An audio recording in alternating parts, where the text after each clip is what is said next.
زندگی موت سے پاک زندگی. اس لیے بیس کر عبادتیں بڑی تھوڑی سی ہیں, 5 نمازیں ہیں, پڑھنے میں کیا دیر لگتی. تم بھاگتے دوڑتے ہو, تمہارے کلاسز ہو رہی ہیں, چلو خالی فرض ہی پڑھ لیا کرو, سنتیں لمبی ہو جائیں گی, فرض پڑھ لو. لیکن فرض صرف 17 ہے, صرف 17. جس پر پکڑ ہوگی نا وہ صرف 17 رکعتیں ہیں. یہ جس پر دیا جائے گا وہ 17 ہیں. 2 فرض صبح کے, 4 ظہر کے, 4 عصر کے, 3 مغرب کے اور 4 عشاء کے. اتنی کر لو پابندی تو اللہ آگے بھی چلا دے گا. پھر انشاءاللہ تہجد بھی پڑھو گے. تو عبادات 5 نمازیں, سال کے بعد 30 روزے. زکوٰۃ اور حج مالدار کے لیے ہے, غریب یا میڈیوکر کے لیے نہ زکوٰۃ ہے نہ حج ہے. تو کیا ملا؟ 2 چیزیں عبادت. ایمان تو ایک اندر کی کیفیت ہے, اس کے لیے تو کوئی کھائی نہیں کھودنی پڑتی. 2 چیزیں ہیں عبادت میں, ایک نماز اور ایک روزہ. روزے میں گنجائش دی ہے, سفر پہ ہو معاف, چاہے ایئر کنڈیشن گاڑی میں جا رہے ہو, مسافر ہو معاف بعد میں رکھ لینا, بیمار ہو معاف بعد میں رکھ لینا, نماز معاف نہیں.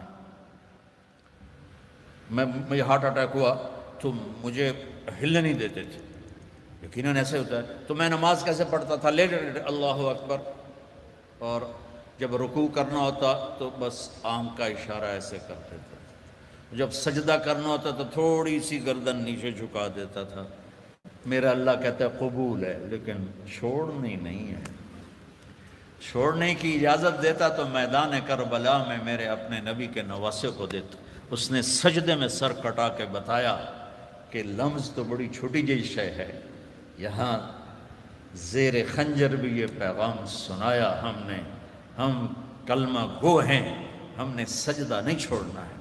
میرے نبی جب پیدا ہوئے تو دائی نے آپ کو لیا, اور چند چیزیں عجیب و غریب ہوئیں آپ کی پیدائش. آپ کی پیدائش ایسے صاف ستھرے پاک پیدا ہوئے کہ جسم پر گندگی کا نشان نہیں, اور خوشبو پھیل گئی کمرے میں. دوسری نشانی کیا ہوئی کہ ختنہ بچوں کا ہوتا ہے پیدا ہونے کے بعد, آپ ماں کے پیٹ سے ختنے کے ساتھ پیدا ہوئے. تیسری, ماں کی ناف اور بچے کی ناف اور ماں کی آنت آپس میں جڑے ہوتے ہیں, تو اس کو کاٹنا پڑتا ہے. تو میرے نبی اندر سے کٹوا کے آئے, اللہ نے اتنا ہی آسانی سے پیدا کیا. ان اب معصوم بچے کو دائی تھی, انہوں نے رکھا, ساتھ لٹایا, حضرت آمنہ کے نا ساتھ لٹایا.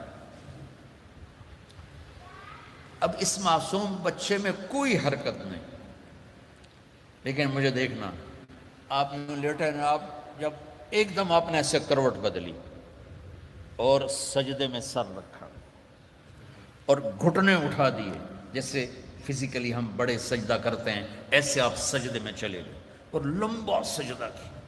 وہ ماں اور دائی تھر تھر کانپنے لگی کہ یہ کیا کر رہا ہے. پھر اس کے بعد آپ نے دونوں ہاتھوں کے اوپر پریشر کر دے کے یوں سینے کو اوپر اٹھایا, پھر اس ہاتھ پہ پریشر دے کے اس ہاتھ کو اوپر اٹھا کر ایسے شہادت کی انگلی اوپر اٹھائی, تو سارے کمرے میں نور ہی نور پھیل گیا. تو میرے نبی نے اعلان کیا سجدہ لے کے آ رہا ہوں. میرے نبی کے نواسے نے سر کٹا کے بتایا کہ سر تو کٹ سکتا ہے, سجدہ نہیں چھوٹ سکتا. یہ سختی سے نہیں, اندر سے پڑھی جاتی.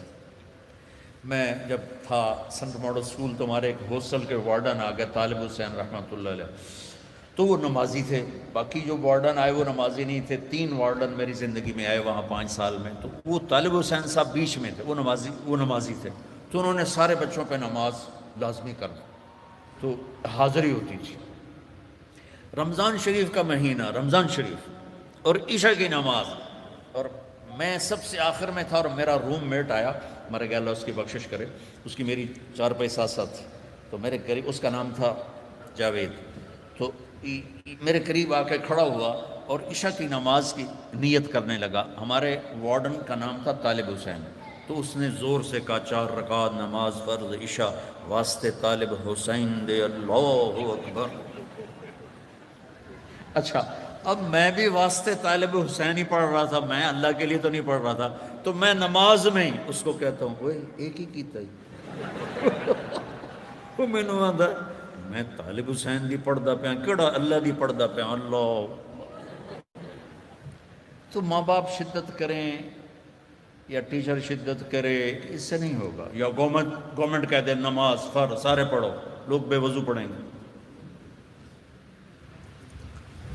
یہ اندر کی نماز ہے جیسے حسین نے پڑھ کے دکھا، ٹکڑے ٹکڑے ہو کے پڑھ کے دکھا۔ تو ہمارے اوپر تو کربلائیں اللہ نہیں لا رہا، بڑوں پہ بڑے امتحان آتے ہیں، بچوں کی نماز نہ چھوڑو، رمضان شریف آ رہا ہے روزے نہ چھوڑو، تم سب جوان ہو، ہاں کوئی بیمار ہو جائے تو جوان بھی بیمار ہو سکتا ہے، لیکن رمضان ایک مبارک مہینہ ہے، سارے گناہوں کی معافی اس میں۔ رمضان کا مطلب پتہ کیا ہے؟ جل جانا، جل جانا۔ رمضان کا مطلب ہے جل جانا۔ تو یہ جل جانے کا روزے سے کیا تعلق ہے؟ روزے سے اس کا تعلق یہ ہے کہ پورے سال کے گناہ اس مہینے میں اللہ ایک ایک دن کر کے جلاتا ہے اور آخری روزے پاک کر کے صاف کر کے کھڑا کر دیتا ہے۔ تو نماز پڑھو، روزہ رکھو، تراویح پڑھو اگر اپنی جگہ پر ہو، 8 پڑھ لو 20 پڑھ لو، لیکن تراویح کا سجدہ ضرور دو کہ تراویح کے ہر سجدے پر 1500 نیکی لکھی جاتی، ہر سجدے پر 1500 نیکی لکھی جاتی۔ تمہارے باہر کتنا پہرا ہے؟ یہاں تو ہماری مسجد والے نا ایک اشتہار لگا دیں، جو ہمارے ہاں تراویح پڑھے گا 150 روپے فی سجدہ، انہوں تھوڑا گیٹ توڑ کے اندر آ جاؤں، چوکیداروں نے چاہ کے او مارنا ہے، تے دادیاں نے بھی چاہ دادا چلو تراویح پڑھیے، دادیاں تے لڑائی ہو جائے، ایک آکھے گا میں لے جاؤں، دو آکھے گا میں لے جاؤں۔ اور میرے بچوں اللہ ہر سجدے پہ 1500 نیکی لکھتا ہے۔